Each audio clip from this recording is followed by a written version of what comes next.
पहाड़ी के ऊपर जब हम पहुंचे तो नीचे चौकी थी, वो चौकी हमने क्रॉस करनी थी। रात के तकरीबन 1-2 का टाइम था और बच्चा रो रहा था, उसकी आवाज़ काफ़ी ज़्यादा आ रही थी। जेंट ने काफ़ी चुप करवाया लेकिन वो चुप नहीं कर रहा था। तो 1-2 दफ़ा चुप नहीं हुआ, वो जब बोला उसको नहीं करवाया उसने चुप, तो जेंट ने उसको पकड़ के पहाड़ी से नीचे फेंक दिया और वो जो उसकी माँ थी वो तो वहाँ बेहोश हो गई थी। लेकिन जो हम साथ बैठे थे, हमारा जो हाल था, हमारा तो उससे भी बदतर था।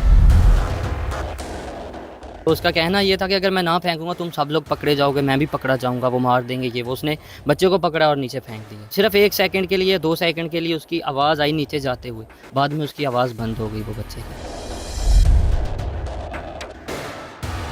मुस्तकबिल के लिए यूरोप के ख्वाब जहन में सजाए ये नौजवान अपने घर से निकले, लेकिन किस्मत के साथ ही अपनी जानें बचाकर वापस आए हैं। डंकी लगाकर ये गेम से बाहर गए और वापस किस तरह आए हैं, इस रास्ते में क्या क्या मुश्किलात आई हैं। भाईजान क्या नाम है आपका? वजाहत अली। वजाहत, किस तरह गए? क्या आपको जेंट ने ख्वाब दिखाए तो फिर आप उनके साथ पैसे दे के चले गए? रास्ते में क्या क्या मुश्किलात आई? मैं इधर काम करता था तो जेंट से मेरा राब्ता हुआ, उसने बोला कि आपको इमिग्रेशन की गेम लगवाते हैं जी, गाड़ियों पे जाना आपने, पैदल नहीं चलना।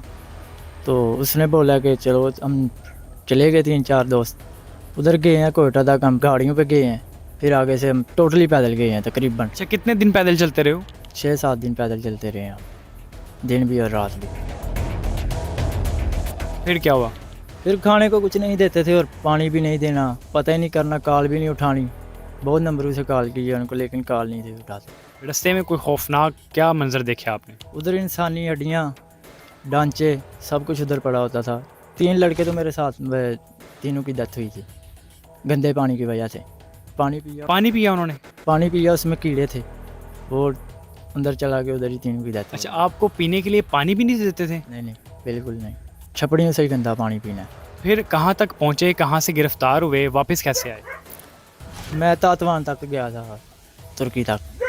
तुर्की के आगे शहर है 2-3 छोड़ के, अवान के आगे ततवान, उधर से पकड़ा गया था। वापस कैसे आए हो? वापस बहुत ओके आए।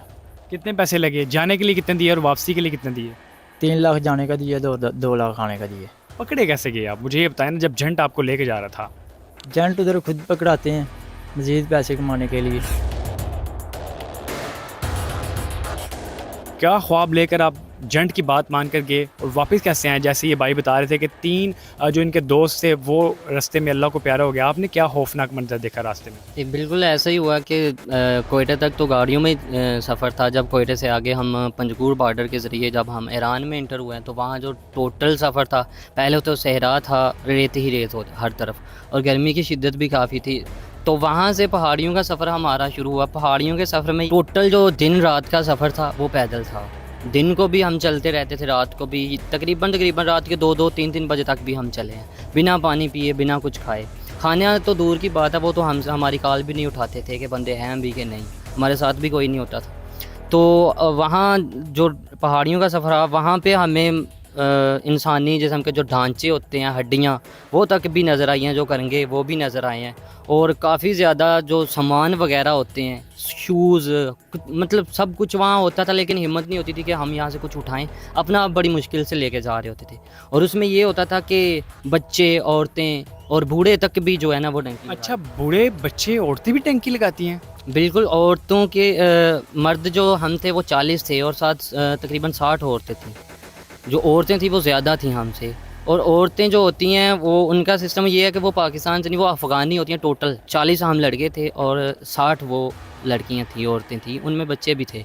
तो हुआ ऐसे कि चलते चलते उन्होंने हमें बोला था कि एक पहाड़ी से तुम नीचे उतर के ना दूसरी पहाड़ी के सामने आ जाओ, वहाँ हमारी गाड़ी खड़ी है, वो तुम्हें ले जाएगी। हम लेट हो गए हैं। उसकी सज़ा उन्होंने हमें इस तरीके से दी कि हमने जो शूज़ पहने थे वो भी हमारे उतरवा लिए हैं, जो कपड़े हमने पहने हुए थे, विद जो हमारे साथ औरतें हैं ना उनके भी। औरतों के कपड़े भी उतार लिए? बिल्कुल। हम टोली होती है ना, वो 100 की थी और टोटल हम बिल्कुल जो कपड़ों के बगैर थे। 9 घंटे का सफ़र था, वो पहाड़ी के ऊपर जाना था और उसे नीचे उतरना था। वो बिना जूतों के और बिना कपड़ों के हमने वो सफ़र किया। वो उन्होंने हमें सज़ा दी थी और सज़ाएँ उनकी अजीबो गरीब होती हैं। मेरे साथ जो 2 लड़के थे वो मेरे साथ वहाँ से जो आए, वो एक के इधर बांस पकड़ के बीच में से फायर निकाल देते थे और दूसरी बात कि उसके ऊपर पानी फेंकते थे कि ये गल जाए, और उनसे इतनी स्मेल आती थी कि पास बैठा नहीं जाता था। वहाँ पर जो औरतों के बच्चे होते हैं वो भी ये सफ़र करते हैं, मुश्किलात देखते हैं? बिल्कुल जो औरतें मतलब जिस टोली में मैं था ना, उस टोली में ये था कि जो पहाड़ी के ऊपर जब हम पहुँचे तो नीचे चौकी थी, वो चौकी हमने क्रॉस करनी थी। रात के तकरीबन 1-2 का टाइम था और बच्चा रो रहा था, उसकी आवाज़ काफ़ी ज़्यादा आ रही थी। जेंट ने काफ़ी चुप करवाया लेकिन वो चुप नहीं कर रहा था।